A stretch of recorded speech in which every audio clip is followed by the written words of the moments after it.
Pembahasan kali ini akan membahas episode 2. Mau tahu kejeniusan apalagi yang Scofield rencanakan untuk kabur dari penjara? Oke, tanpa basa-basi lagi, langsung saja kita mulai. Episode ini diawali dengan adegan Scofield dan D.B. Cooper yang sedang mengobrol di halaman penjara. Scofield menyinggung sedikit tentang pelarian dirinya dari penjara, dan D.B. Cooper hanya menganggap remeh hal itu. D.B. Cooper bercerita bahwa akan terjadi perang antara ras kulit hitam dan ras kulit putih, karena gesekan yang sering terjadi sudah cukup lama. Scene berpindah ke dalam sel penjara.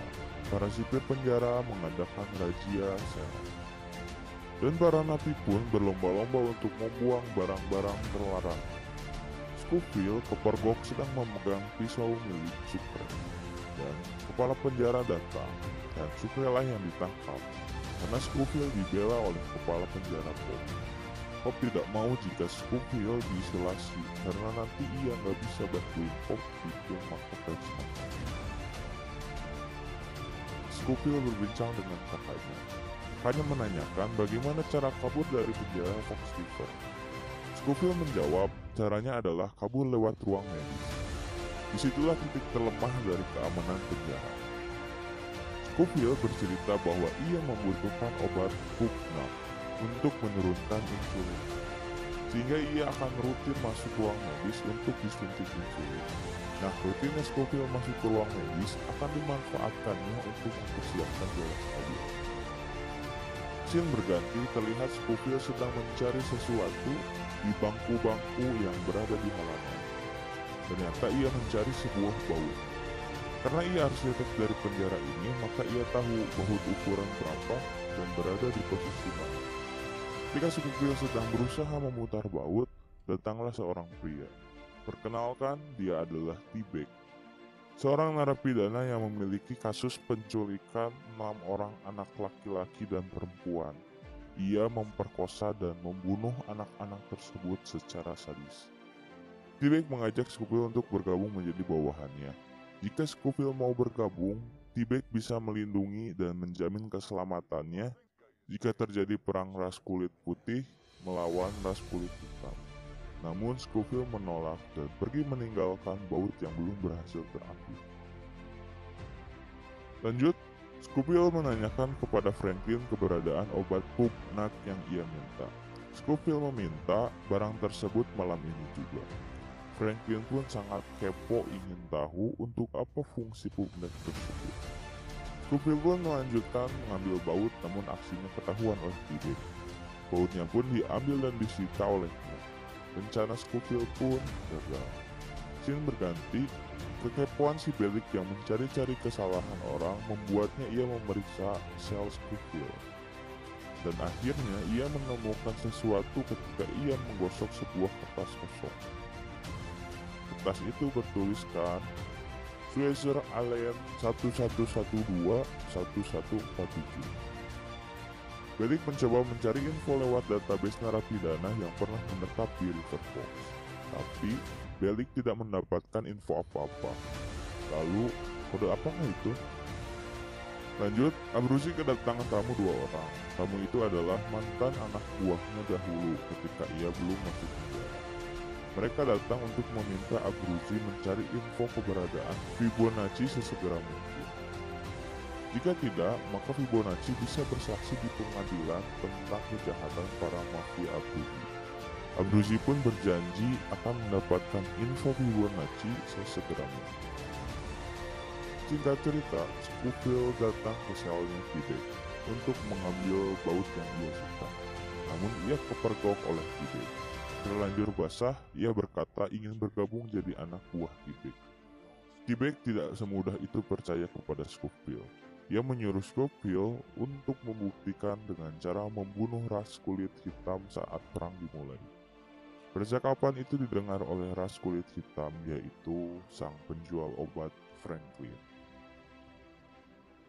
Franklin sudah mendapatkan Pupnapnya dan memberitahu kepada Scofield.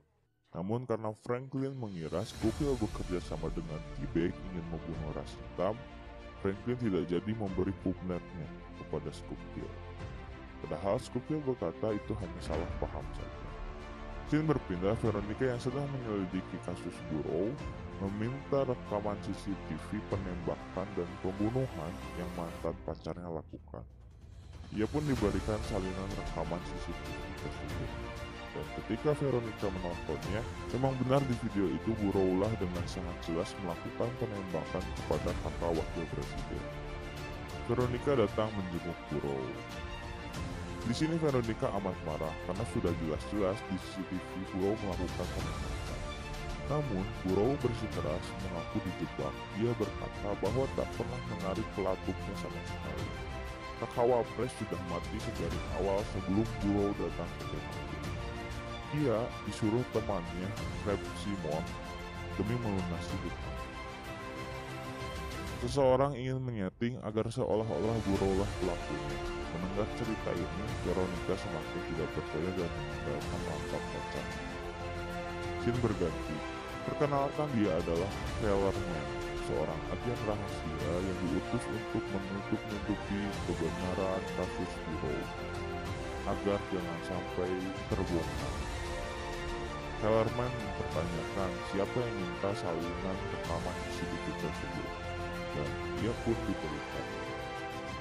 Veronica mencari Crab Simon yang memerintahkan Burrow untuk melakukan aksi menodong dia agar hutangnya diangkat lunas. Namun, ketika ia datang ke rumahnya, ibunya berkata bahwa Crab telah tewas.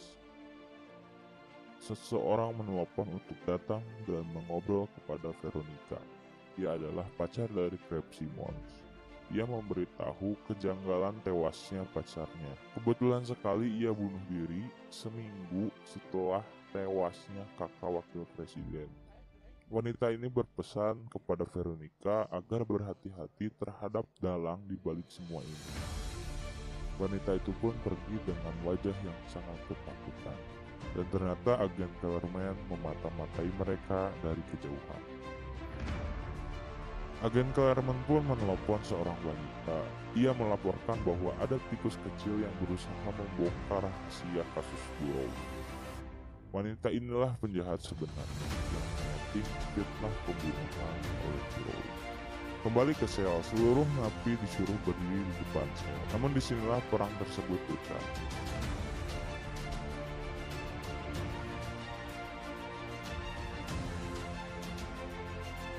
Scofield mencari anak buahnya T-Bag. Dia hanya ingin bautnya kembali.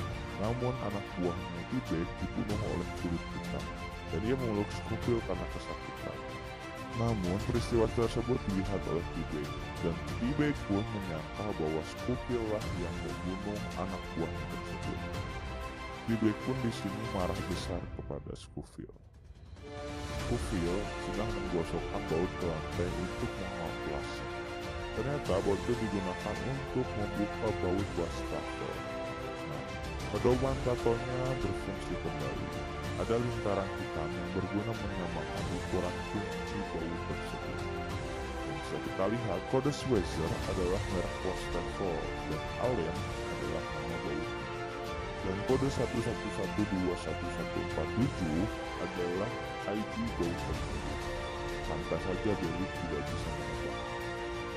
Lanjut, karena Franklin mengira Scofield telah membunuh pria kulit putih, hukumannya pun diberikan oleh Franklin dan segera Scofield memakannya walaupun sudah terlambat.